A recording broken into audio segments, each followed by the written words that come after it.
शहर में गर्मी और उमस का सितम जारी है। वहीं दिन भर उमस और गर्मी का जोर बरकरार रहा।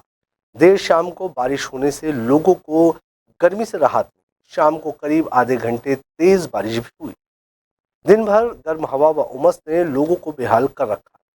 वहीं बारिश के बाद लोगों को गर्मी से थोड़ी राहत मिली। नौतपे के बाद अचानक मौसम बदला और तेज आंधी के साथ बारिश होने लगी। तेज आंधी ने नगर में काफी तबाही मचाई। कई स्थानों पर पेड़ उखड़कर गिर गए।